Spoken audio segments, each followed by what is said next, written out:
Welcome back to another episode of the Six Figure Creative Podcast. I am your host, Brian Hood, and I am here with a wonderful guest today. A guest that I'm excited to dive into his business because he has a very unique business model and one that I have not seen before, and one that when you hear about it will make a whole lot of sense of why it's been so successful in the last years, just because of what everything's going on with the pandemic and everything. But this is our guest, Sean, and I'm going to try to get your last name right. Sean Oblizalo, is that correct? Yeah, dude, you nailed it. Good job. Well, yeah, thanks for coming on the podcast, man. So really quick, Sean, can you tell our audience what exactly you do? Like, what's your elevator pitch? Because I know you have one, right?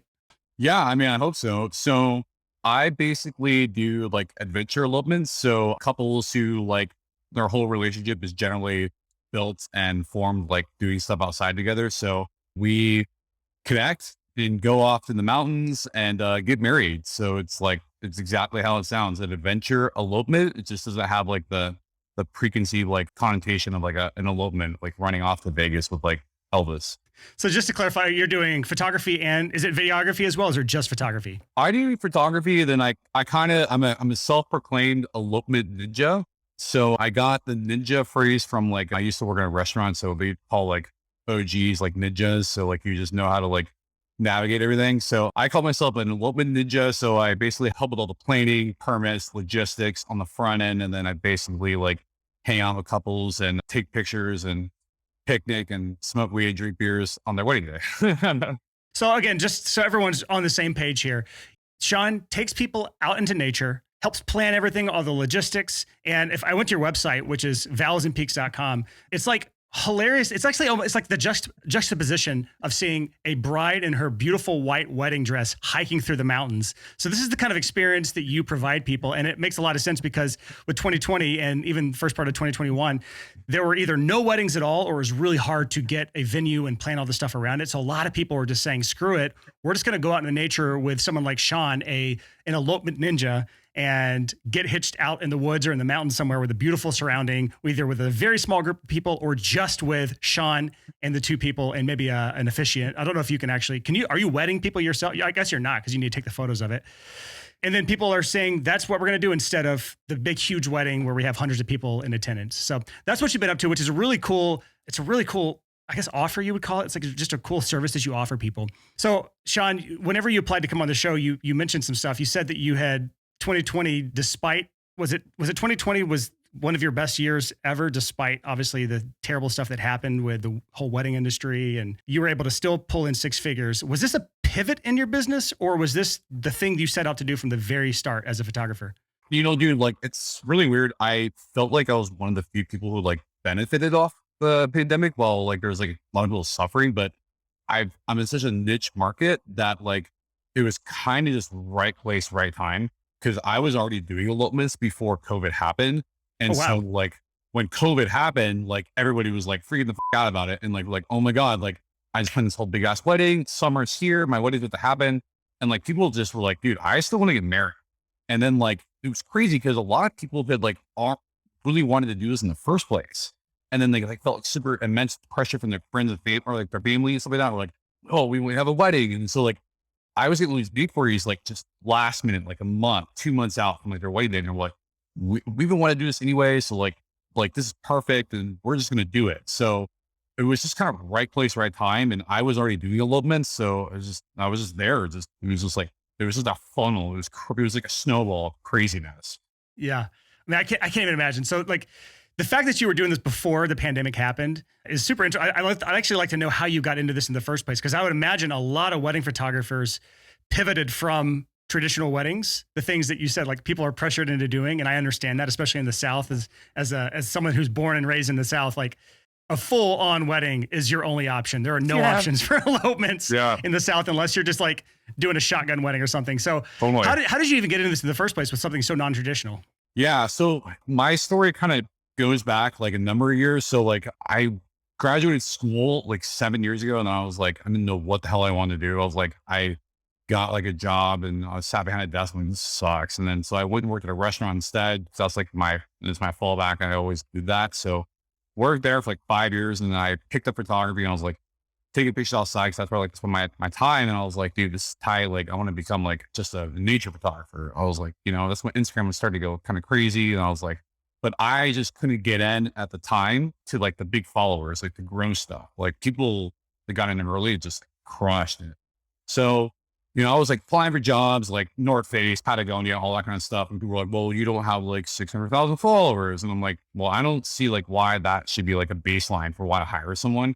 But okay. So then fast forward like 2018, my wife and I, she suffers from like really bad anxiety, stuff like that. So like the idea of like having a big ass wedding, like was like, no, she was like, I'm not doing this. And she was like, we should elope. And I'm like, what is that? I was like, what the hell is an elopement? And so she's like, well, we could just go do something by ourselves and we could just go somewhere really cool and do it. I'm like, dude, that sounds sick.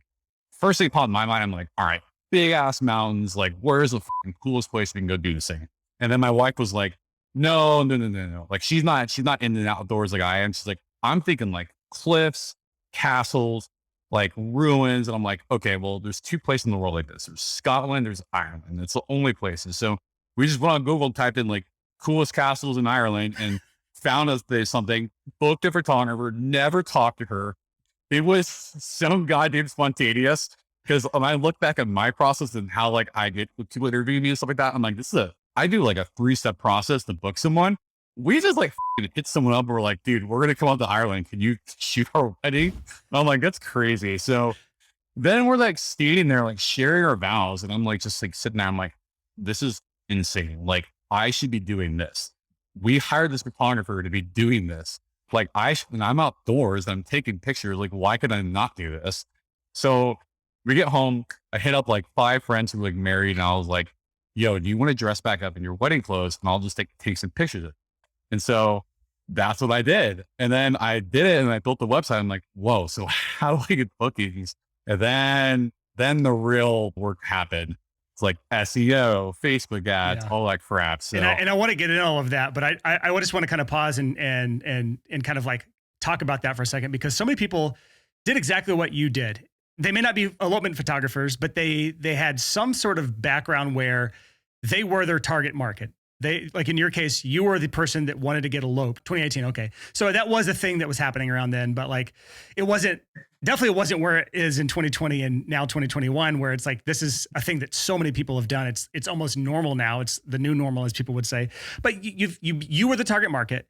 You scratched your own itch in some way, shape or form, where you kind of cobbled together your own package there. And then you thought, how can I do this for other people? So like, I see this in music production all the time. People that are like, I was in a band and then I started producing my own music. And then I thought, can I take these skills and bring them to someone else? You see this in the videography market. You see this pretty much everywhere. So many people in the creative world, they're in the creative world as a business owner because they first scratched their own itch. They had some sort of passion around it. And then they said, how can I monetize it? So they do what you did, which you actually did in a really good way. You went out there, you did some free work with some friends, you got them dressed up in their wedding clothes, you took some photos to build your portfolio, and then you put a website up, and then you hit what I call the oh shit moment, which is, what do I do now? How do I actually get clients now? Because contrary to popular belief, if you build it, they will not come. That's the way it actually works. People think it's the opposite. People think it's, if you build it, they will come. Doesn't happen that way. So Sean, what did you do? You built your website, you got your portfolio together, you had this crazy adventure for yourself. So you fully believed in the elopement process. What did you do from that point? So after that, like I basically learned how to do Facebook ads. So my first year, I got like 20 bookings, just like based off Facebook ads. It was like, all right, I'm like, that was great. It was like, more portfolio building, stuff like that. It was like, I was learning a lot of stuff. Like I honestly didn't know what the hell I was doing. So like, it was just like trial and error. Like I'm just going to figure this out on the fly. So then the second year, like during that summer, I was like, yo, like I need to figure out SEO. So like I hired the agency to do it. They just didn't do crap for me. I have heard like nothing but horror stories of people hiring SEO experts. And so I'm terrified of doing this myself, but can you tell us what you did with the SEO expert that you would never do again? Would you ever try to go to an expert again No. Okay. Dude, SEO can seem overwhelming and it can seem like you'll never be able to do it. But the main thing is like, you have to find time to do it and you have to stick to it because you're not going to see immediate results like you would like maybe on a Facebook ad. You have to like literally wait it out. But I was super lucky because when I started working on my SEO, it wasn't as competitive as it is like now because elopements didn't blow the hell up. So like I was like gradually building on my stuff. So I was moving up rankings a lot higher because it wasn't so competitive. So then like my SEO, like during that, like, like 7 months, 8 months, like really started to build up. And so like when April hit, like, like after COVID was going on, my SEO was like pretty good. Just to clarify, just so people are tracking along with the terminology, SEO just stands for search engine optimization. And that just means he was being found on Google. When people are searching for specific terms and certain things like elopement or elopement photographer, he'd come up on Google and people would find him through that. So I just want to make sure people are following along, because if people don't know what that means, they'll be so lost right now. But you said you started to rise up in the ranks. You were getting a lot of traffic around the time COVID hit, because people were starting to search for this. And this is how people were finding you instead of Facebook ads at this point? Yeah. So like my search volume, like, before COVID was like, on like 20 to 35 hits a day. And I thought that was sick. I'm like, this is cool. Like I'm getting hits, like I'm doing. And then like it started like going up higher and higher rankings. And then like, it was like this perfect combination of like timing. Like my SEO was good. COVID was happening. It was like, and then it just like, I was like, my things started skyrocketing like 100, 125, 150 clicks a day. And I was like, damn, like, so it was like, basically like during that time period, I was like just sending out stuff to get backlinks and all that kind of stuff, and like hired a copywriter, like do my whole website. So it was like just investment of time, money, and energy to get to that. So it wasn't like just like coincidentally, I just got crazy. It was like a lot of work to get to that point. Yeah. So let's talk about that, because I know SEO is a huge driver of your business at this point. And for anyone listening, this is like what I would call top of funnel. If you know what a sales funnel or marketing funnel is, you have top of funnel, which is all of the awareness you have for your business. That's typically website traffic. Middle of funnel is like all the people that are interested in you. That's people that come to your website and read through your stuff. And there's bottom of funnel. Those are the people that are actually have desire to work with you. That's people that have filled out your form and you have like a sales call with. And then out of that comes money. That's kind of like the funnel in a nutshell. And what Sean has done is he started out with Facebook ads as his top of funnel, his ways of generating awareness for his elopement business. And then he moved to SEO, which instead of having to constantly pay Facebook or Mark Zuckerberg his money to get people to his website, he instead invested in what I would call this a form of farming. Instead of hunting, where you're paying Facebook and trying to get people, and then if you stop paying Facebook, you stop getting paid. He decided to invest, to sow the SEO world, sow some seeds into the SEO game, which is starting to put out articles, hired a copywriter. So can we talk about some of the strategy around SEO? Because that's a long-term game that can continue to pay off, because you essentially are getting free traffic to your site now. Is that pretty much it? Like you're not having to pay anyone. You've got consistent people coming to your site. That opens up all sorts of opportunities for like split testing if you're a nerd like that. You got all sorts of ways to, it's just such a better way to be if you can get your business that way. Can you talk about the strategies you employed behind actually SEO? Because I don't think we've really delved into this topic very far, especially in the photography niche. Yeah. So I think for me, like one of like the big things I would do when I first started was like just submitting my work to like for publication to get like backlinks.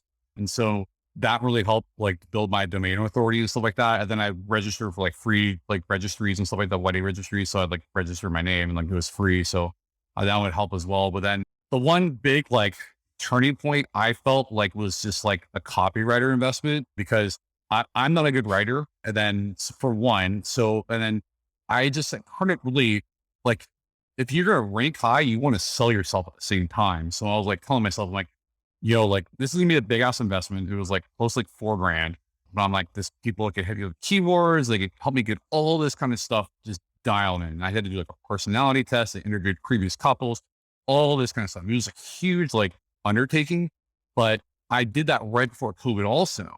So like my website was like basically optimized. It was copywritten for me. And so like just like kind of fast forward, like there's so many times I get people who inquire me and they just book me on the first consult. So they're like, I don't need to talk anymore because I already know who you are at your website. And I'm like, I'm like, dude, this was like the best investment ever. So like copywriting might not be like a direct correlation to SEO, but like if you're pushing out blogs and all that kind of stuff where you're ranking high in these blogs and it's like setting off your tone and stuff like that, it's 100% like worth the investment. So I actually take this back to the funnel analogy where you have top of funnel, and that was SEO was driving all of this traffic to your website.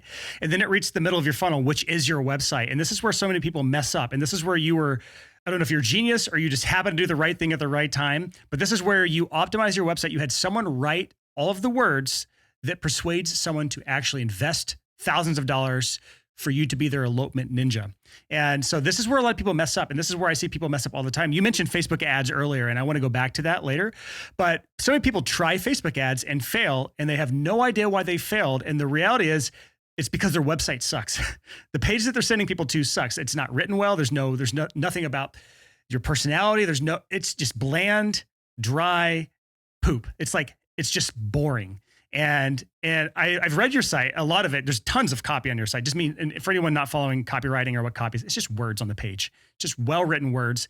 It's really well written. And especially your About Me section, like your About Me page on there is where you start to put even more of your personality out to people. So people kind of feel like they know you before they even talk to you on a discovery call or whatever you want to call it.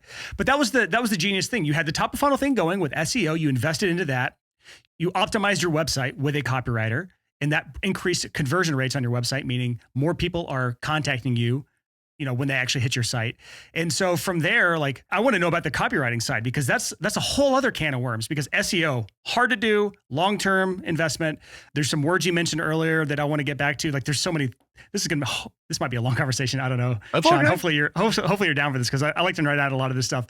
But I want to go to the copywriter real quick, because this is an area that I've looked to do, and I'm intimidated by hiring a copywriter, because how do you find someone that is A, worth the money? $4,000 is no small investment for a copywriter, and B, understands you and your personality and your voice.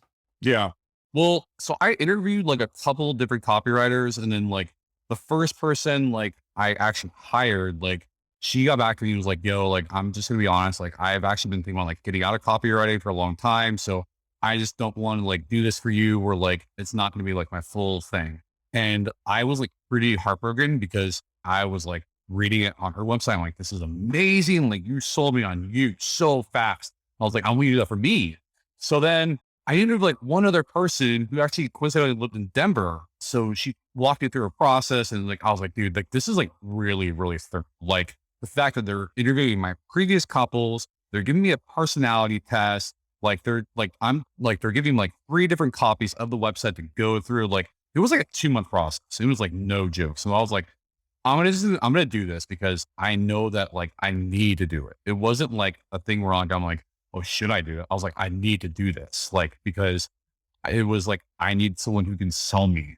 And that was the biggest thing. And like, so it was just crazy. Like, I just have a huge appreciation for who I hired, because I know that I would not be sitting in the position I'm in right now without someone who can like legitimately sell me as a person. Because that's, people book me for me more than they book me for my photos. It is crazy to say that. And it's just wild. And I love it though. It's like, it's super cool that people just want to hang out with me. Yeah. So I need people to really sit and pay attention for this part. So if you're multitasking, like, come back to me for a second while you're on your walk or while you're doing dishes. Come back and pay attention to this part. This is really important. Sean did something that very few people innately understand in the creative world. They think that just because I'm good at what I do, people are going to hire me. That's not how it works. You have to sell people on what it is that you do. Sean is taking part in one of people's biggest days of their lives, and he's doing something that's quite unusual. So for them to take this chance on someone that they've never met in their life is a huge deal. And even though Sean is good at what he does, the reason he gets clients is not just because he's good at what he does. It's because his website does a great job of selling him to those people. So again, as creatives, even if you are amazing at what you do, even if you are the most creative, heartfelt, passionate soul in whatever you do, no one is going to hire you if you don't properly sell what you do. And they sell it through benefits. They sell it, or Sean, you sell it through a lot of benefit statements on your website about the benefits of doing what you do. You do through education, educating people on the whole process and what it's like and what to expect. You do it through your personality, and it all hinges on the copywriting on your site. So were you willing to share who you worked with for copywriting on this project? Green Chair Stories. Cool. We'll have them in the show notes for anyone who wants to check them out. Again, just because it works for Sean does not mean it's going to work for you, because everyone has a good voice for certain types of businesses or certain types of personalities. So just keep that in mind. Like, if you don't think that if you hire this person, it's going to fix your broken business. There's still so much more that goes into it. Another part of the thing that Sean offers is it's a service people actually want. Yeah. That's the thing that a lot of people miss out on, is not having something that people actually want to pay for. So let's go back now a little bit to SEO. Because you mentioned two words that I think kind of breezed over people that weren't paying attention, and things that I still am trying to learn myself and get my whole head around.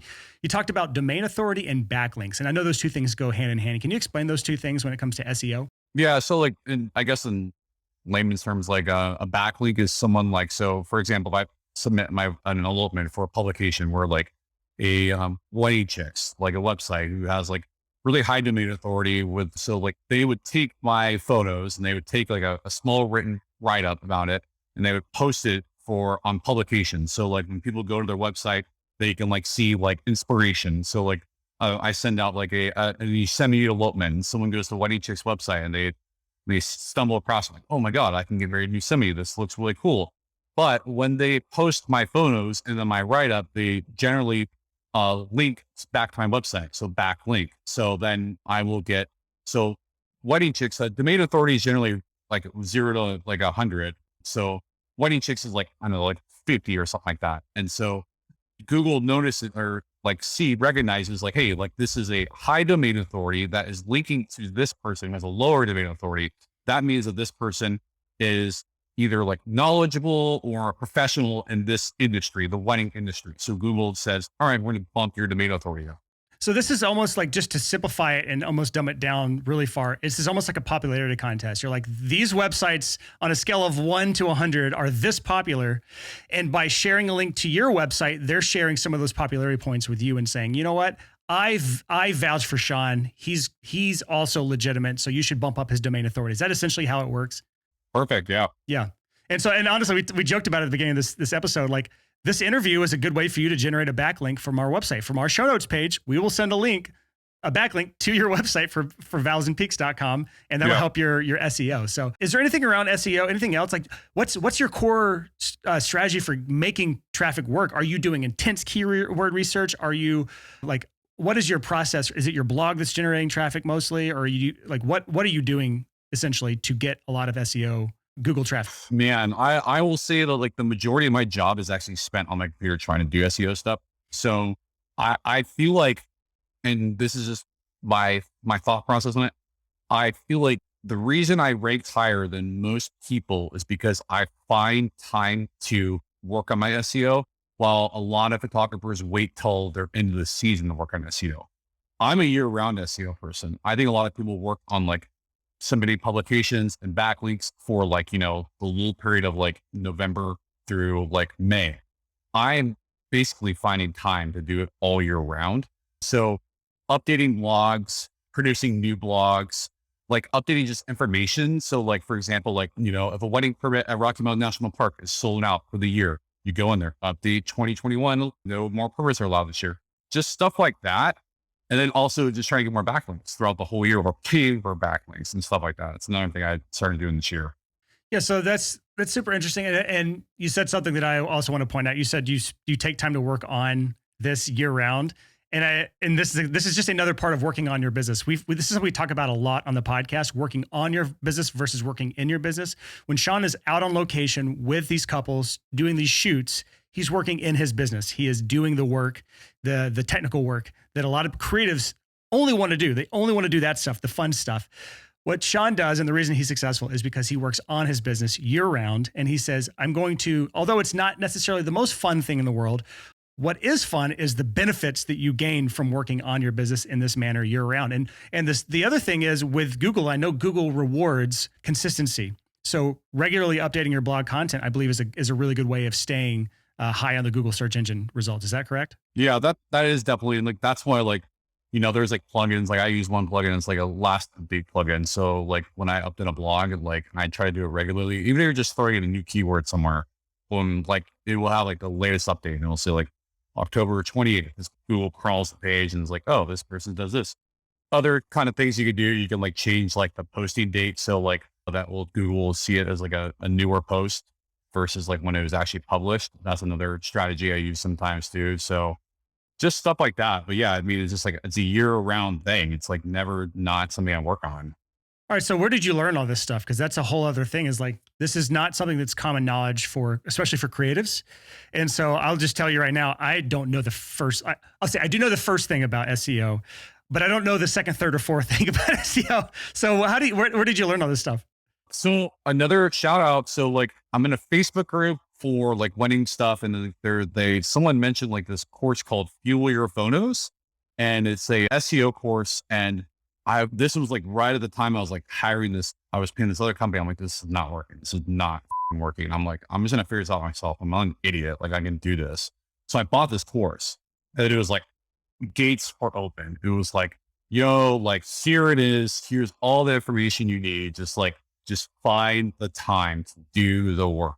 So just head down into the course. I was paying some instructors to do like one-on-one sessions. So this is before I was even making money. So it was like, hey, what is the strategy you have? Like, and like, people want to automatically just go for like the biggest search volume, like, Colorado limit photographer. And he's like, no, you don't have any domain authority. You just gotta go for the low hanging fruit. Like, look at this phrase and see, like, you could rank higher, faster. So it was like, just strategizing, like, how am I going to tackle this? So finding the keywords that have maybe 100, 200, 300 views per month that you can rank number 1 or 2 for, because those start to add up. You start putting out one of those every single week, and pretty soon you're starting to get, from a couple dozen website views a day to a couple hundred to even thousands sometimes for some people in some niches. So just for people, if you are interested in that course, we'll have that in our show notes as well. If my podcast producer can find that specific course.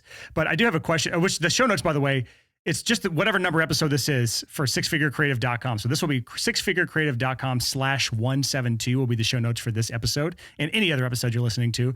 But would this SEO course work for only photography? I have a feeling that it would work in really any freelance world, right? Yeah. I mean, I think it's kind of like, it's more niche to like photography. Like I would say that, but like, I mean, SEO is like, it's the same.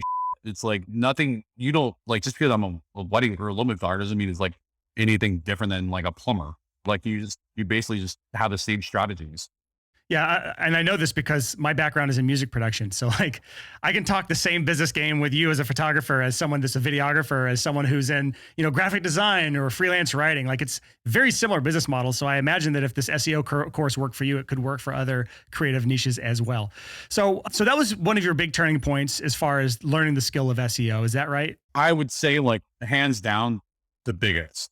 Yeah. So if you're the owner of that course, you can snippet Sean's video there. I'll give you full authority to do that for a testimonial for your course. Yeah. Corey and Dylan, man, they're really awesome guys, and they're just always down to help. Like they're like responding to Facebook questions all the time. I'm like, yo, like you guys are just, and for free, dude. Like they're just nice people. What is the Facebook community called? I think it's called like, the community is called Fuel Your Photos also. Like, yeah. So Fuel Your Photos. We'll have all the links for this episode in the show notes as well. So let's talk the fun, nerdy tool stuff. Like when it comes to SEO, I know there's an insanely broad, unique set of tools for the SEO world, all of which I've stayed completely away from because it intimidates me. What tools do you use for SEO, if any? Dude, I'm like super weird. Like some of the stuff sometimes I put in my blogs, like I literally just like type in like Colorado limit photographer, and then it says like other questions asked, like those boxes in Google. I just like answer those questions. Yeah. I've actually heard that before. So the whole strategy is you type some common keyword, is getting a lot of traffic from your ideal customer base. Anyone searching for Colorado elopement photographers is your ideal customer, like hands down. But it's going to be really hard for you to rank for that if you're not already ranking for that, because it's going to be a very competitive keyword. So what you're doing, Sean, is essentially saying, I'm going to scroll to the bottom or bottom or top. I don't know what page it would be. And I'm going to do this right now, actually. Nashville recording studio. I'm in Nashville. I'm a recording studio guy. And you're scrolling to, I think it's the bottom, and it says related searches. Yep. And so you have Nashville recording studio rates, historic Nashville recording studios, Nashville recording studio jobs, Nashville recording studio experience. How many recording studios are in Nashville? That's actually one right there. You could do some research and put out an article and rank for that specific thing, even though that might not be your target customer. That's basically what you did. You would use that resource to come up with things to write about, essentially? Yeah, I mean, I could do that, and just like it's a frequently asked question. So like I would put on a blog post, and then like it would be like about like, for example, like you can solemnize in Colorado, right? You can mirror your solemn. So like I did like a solemnization guide. So like I would type in solemnization. I'm like, what are the other frequently asked questions? And it's like, what states can you solemnize? Can you mirror yourselves in Colorado? So I would just do like an H2 header and put that in there. And then I would just fill out the information and then go down to the next H2 header, just answer all those questions. You could start with saying, what is solemnizing or solemnization? It sounds kind of sexual. It sounds awful. I don't know what that is, but I don't want any part of it. Sounds like a Game of Thrones thing. Yeah, that's exactly right. Okay, so SEO has been a big turning point, and so that has increased the traffic coming to your site. And dude, you hit it at like the right time because you were prepping for the storm that eventually came, which was COVID, and no one could have planned for it. You just happened to do the right thing, the right strategy, the right place, the right time. But you also were prepared by having a website that converted well. Are there any other things that you're seeing now are trends that are helping your business moving forward? Is it referrals? Is it social media? Is there anything else that you see being a big trend for you going forward as far as helping your business? You know, like, so every year I've decided like, all right, I'm going to do something new. Like I'm going to really focus on it to hone it in, you know, like, so the first year was like SEO, like last year, not this last year, but like the year before, like I was like communication, like how can I make everything like streamlined for one and informative, but also just let people know that like, I'm giving you information, but I'm always here for you. And so like, cause I come from a restaurant background. So like customer service has always been like something that's been ingrained in my system. And so like, I'm like, I don't want anybody to ever feel like they're leaving this experience not feeling heard or not like, you know, feel like I wasn't there for them. So I was like, how can I do that? So like, I just streamlined emails. I made like guides. Like I was like always just around for people. So I just trying to integrate like my background in service to like my business. And I think that's also really helped me give her upper hand because like, I just think that sometimes people just like aren't very organized and they can't really delegate and me, like, I'm just like hyper focused. Like I'm just going to make this the best experience ever for someone. So that was one thing I really tried to work on. So we talk about streamlining communications. Is this pre-sell or post-sell or just a combination of both? Post. Well, I mean, I would say like pre-sell, like I have like a couple email templates that I send out like 72 hours, 7 days, like just follow up stuff, like during like the booking process and stuff like that. I send over a questionnaire. I send over timelines. I send over vendor lists. This is all that I do the first year. I just text people like, hey, show up at this time, meet me here. Now it's like everything's outlined, you know, like this is the step-by-step process. Your day is going to look like this no matter what.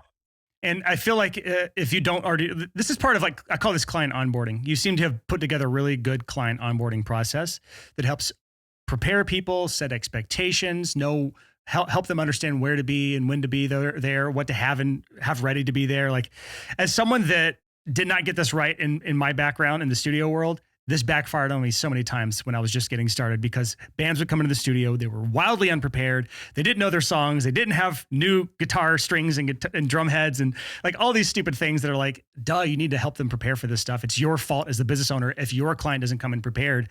What are some of the things that you have found has been the most helpful in onboarding clients for this very niche service as a elopement photographer? I sent over a questionnaire like after booking, which has really been helping me. Like, it's like basically I ask like, hey, what kind of scenery you enjoy?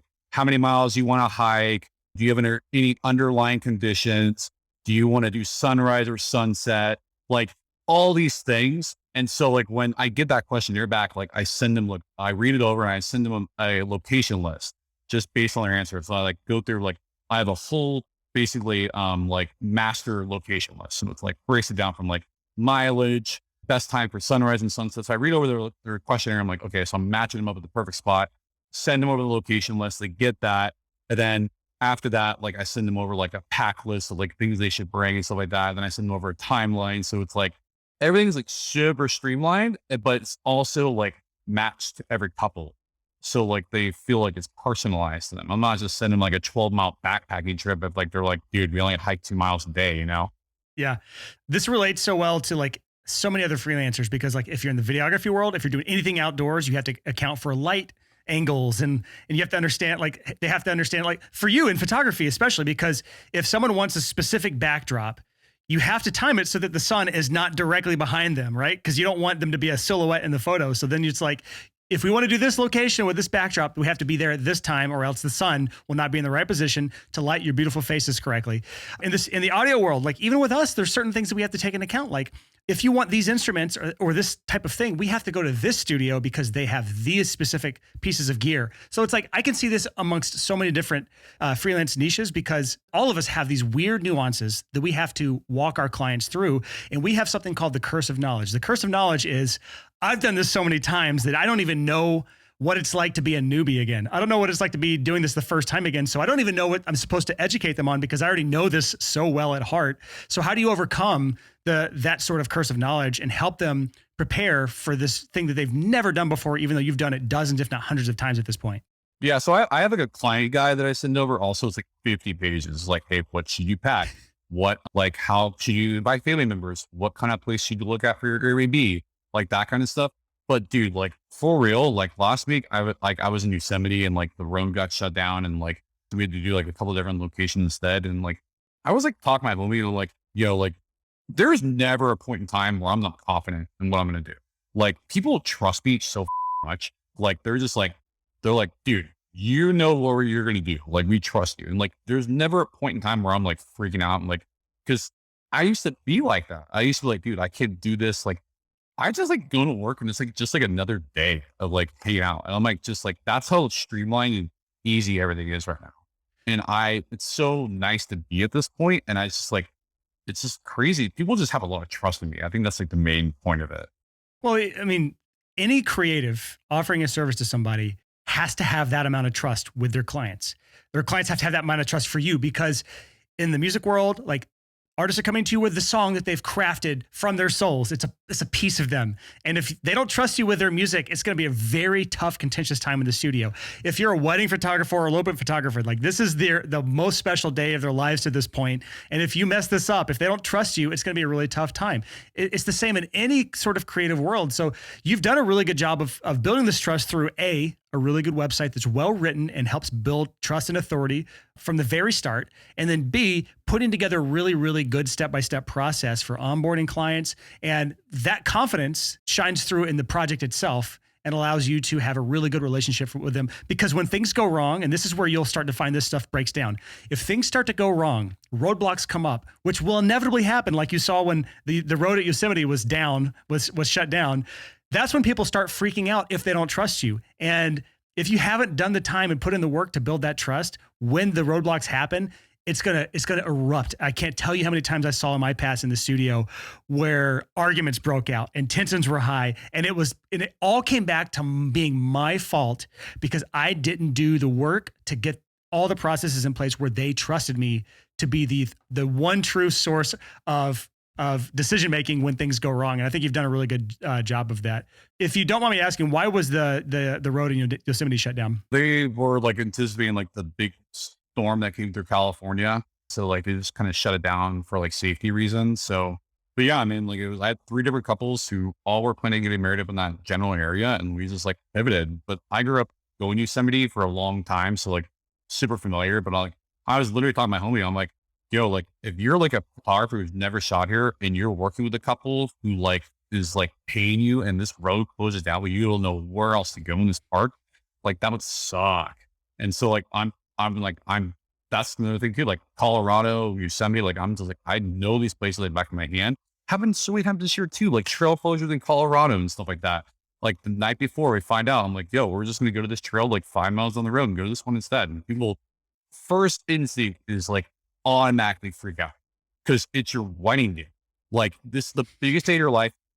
It's changing 18 hours before it's like you're about to get married, but you just have to exude confidence and reassure people like it's gonna be fine. Like just because the location is different doesn't make your date any less special. Yeah, and this is another huge benefit of being niched down to such a narrow specific thing is that as you have seen all possible scenarios that have come up in this because you've been doing this specific thing for long enough. And also your background just being outdoors and being around it, you're perfectly equipped to handle these sorts of things. Whereas if I'm an everyday wedding photographer who does traditional weddings, and I decide all of a sudden I'm going to start doing elopements in nature, when these sorts of roadblocks come up, you have no idea what to do because you have not specialized the way that Sean has. So you have this unfair competition over people that are not specialized like you are. So keep that in mind. If you're someone who's been dabbling in a lot of different things, a lot of different services in a lot of different areas, and none of them are really synergistic to each other, keep in mind that there are people like Sean out there that are so zeroed in on a specific niche that they can completely clean you up if they have to, because they're so much better than you at the specific thing. That's just one of many things that you do because you refuse to specialize. So keep that in mind.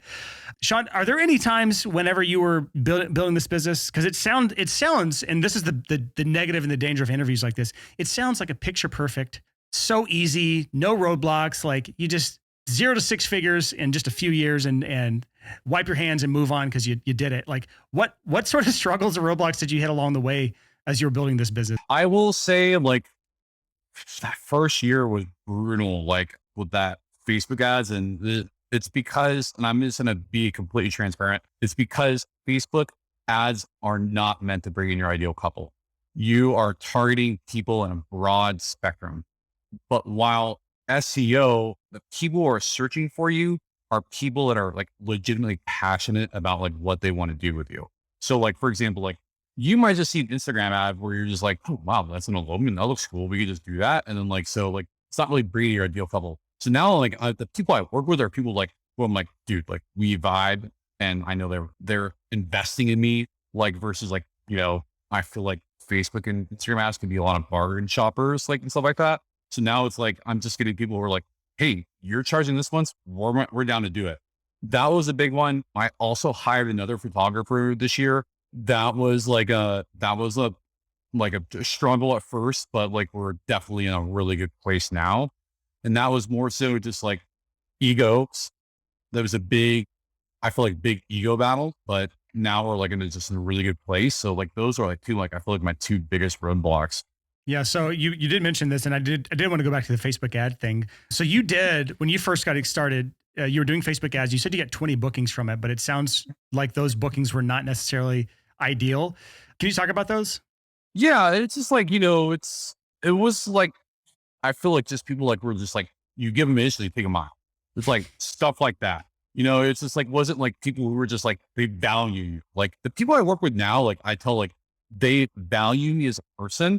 And that's because like, I have this trust in my website and people find me organically versus like an ad shoving it down their throat. That was the biggest struggle I was finding is like people just like, I just didn't feel appreciated as like a person necessarily. It was like they get their photos back. I'm like, oh, can we edit this? Can we edit this? And like, now it's like, I just send people photos and they're just like, F it, this is dope. Like, I'm happy. What were you charging those types of clients compared to what you're charging now? I'm just curious. I think I was like charging like $2,000 and then like, it was like just getting haggled. It's like, for me, I'm like, F it, like I'm working 2 jobs anyways. I'm working at a restaurant. This is a side thing. I'm just trying to build up at this point to like have it eventually be my one thing. So I'm just like, I just need to just take bookings to just get experience and to like build a portfolio. And I know it sounds like kind of like a way of saying it, but if you're saying anything other than that, you're a liar. Like anybody else that tells you anything else like about that is a liar, because that's what everybody has to do in wedding industry. You have to build a portfolio. You have to get experience. That first year was just basically that. Yeah. And I also want to the reason I asked that is because I saw a meme that I've seen a million times. I'm sure everyone else has. It's like the $500 client versus the $50,000 client. Whereas the $500 client's like, I think this investment I'm making in you is going to change my life forever. And I just want to make sure we're on the same page and the blah, blah. It's like this long text of like block of text from the $500 client. And then the $50,000 client just says, money sent, thanks. And that's pretty much it. So like, I feel like part of it is now that you've done all the work to where you can command higher rates, you're just naturally, as a byproduct of charging premium rates for your services, you're naturally weeding out what I call bottom feeders, for a lack of a better phrase, that are the people that if you give them an inch, they take a mile. They're the people that are nightmares to work with, the people that ask everything, what I call vampire clients. So I think that's a huge part of it as well.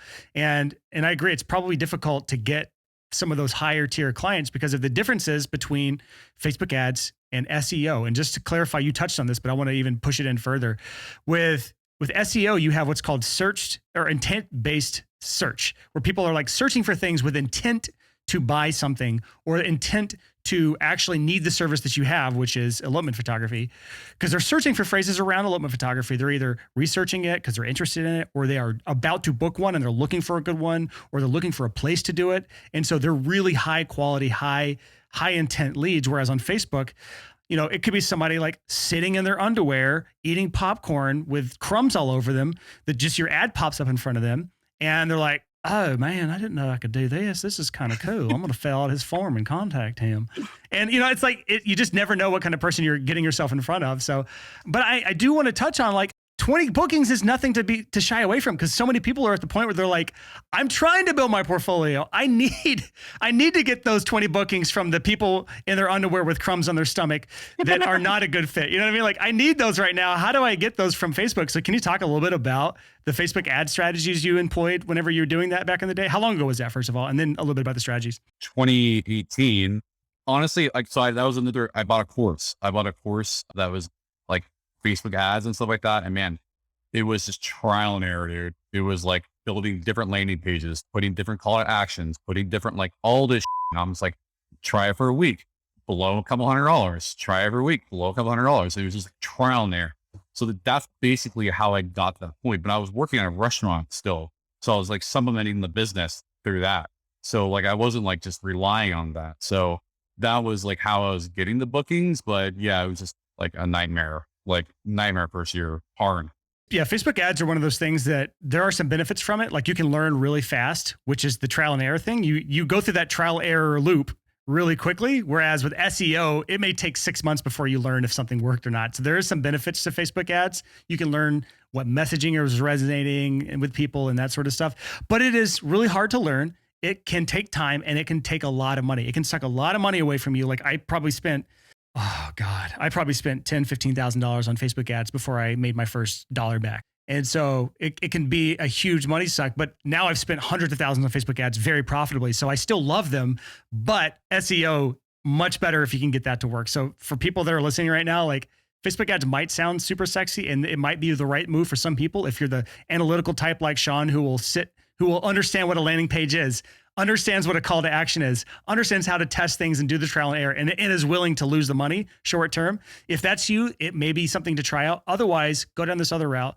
Look to maybe hire a copywriter or up your copywriting skills, put together a really good website, invest in SEO, do some of the things that Sean talked about. Maybe go buy that course that he bought and invest in the long term, because that's going to pay off, I think, dividends over the Facebook ad thing. Because I'll tell you right now, Facebook ad, that landscape changes drastically very quickly. And so something that worked a month ago may not work anymore. So that can get wiped out from under you completely if you're not careful. Yeah, dude, like, I mean, you saw just a couple weeks ago when Facebook and Instagram are down, like, that can happen. Like, those could be gone one day. Like, people, like, there would never not be a search engine. That's my biggest takeaway is like, Pinterest, Facebook, Instagram, those can all just go away. That's true. Yeah. So with that in mind, like, this is something that I've been thinking a lot about and talking a lot about, and something I want to bring to our audience a little bit more is actually building an email list. Is that something that you've done because of that reason you just talked about? Whereas you can lose your social media accounts. You can lose, Facebook could change its rules or kick you off their platform. Even Google can change their rules when they update because certain things that they don't want you doing, they may change the rules, and all of a sudden your site's not ranking anymore for certain keywords. So have you been preparing for that? Have you been building an email list? Because that's the area that seems the most stable long-term for not getting wiped out from under you. You know what? Like, I'm putting all my eggs in the SEO basket. That's kind of where I'm at. Like, I just really focus on that. I'm really up to date on, like, the algorithm changes and like all that kind of stuff. Like, this year I've spent a couple grand on just getting my speed optimized, because I know that Google went to like, new speed ranking factors. So I just spent a couple grand on doing that. So it's just one thing, like, where, when you're reinvesting in your business, just don't skip out on it. Like, just put it in there, because it's going to pay off. And if you don't do it, you're going to regret it.